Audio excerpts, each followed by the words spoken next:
Over the last few months, I've worked with a couple of leadership teams facing a familiar challenge. So I invite you to put yourself in their shoes and picture this. Tension, stress, and low-grade conflict are quietly chipping away at the performance of your teams. Your leaders are spending more time managing interpersonal issues than driving transformation.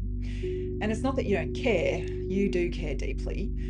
You care about your people, your customers, and your strategy. But leading modern teams is complex, and each person brings unique strengths, responsibilities, neurotypes, and life circumstances. Does that sound familiar at all? It can be hard to keep focus and momentum. Imagine, on top of all that, your group's people strategy is overdue for a refresh, and you really can't afford for it to be a shelf document that has no relation to reality. Your internal HR partners are flat out keeping daily operations moving, and there's not much capacity to step back with you and design holistic solutions.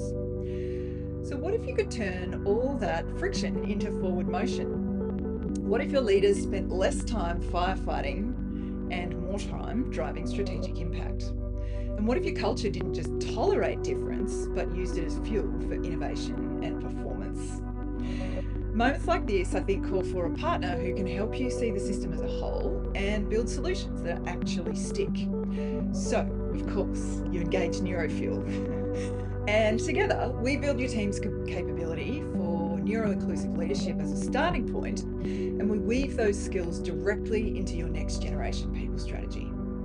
We clarify the real pain points beneath the surface tension, and we co-design simple, practical shifts in everyday leadership behaviour to tackle the root causes before they grow. And we reframe neuroinclusion as a strategic enabler of growth, not a separate DEI side project. And within 3 months, you start seeing measurable results. Engagement's up, turnover's down, innovation's taking hold, and managers are reporting higher effectiveness. Of course, they're putting into practice those more effective leadership skills and behaviours we've been learning together, and they're spending less time resolving conflict. Your new people strategy now matches your organisation's ambition with clear commitments and visible progress measures. So just to really break it down into the nitty-gritty, here's how the journey unfolds. On day 1, you reach out through our website. By day 4, we meet for just 40 minutes to understand your goals. Day 5, you get a tailored proposal, we refine it and sign off on it that week. And on day 8, we hold short, focused interviews with each of your leaders to pin down friction points. No long marathon discovery workshops. In weeks 2 and 3, we co-design a practical roadmap for change. It combines employee feedback with leadership and capability mapping. And across weeks 4 to 10, we roll out early wins, a refreshed people strategy, co-created with your teams, workshops and team dynamics, and leader-led inclusion circles so your people can own the momentum. In weeks 11 and 12, you are already seeing reduced conflict, faster decisions, and renewed energy in your leadership cohort.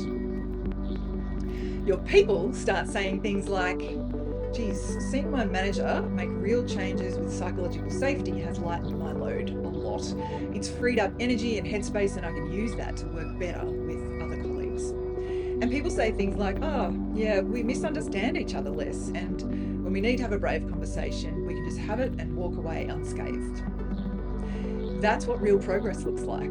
If this sounds like your world, if your teams work hard, but friction keeps dragging on performance, I'd really love to connect with you and explore how we can set your teams up to thrive through complexity. Because when you equip leaders to lead with curiosity, clarity, and inclusion, the results are not just cultural, they're actually commercial. I'll see you in the next video.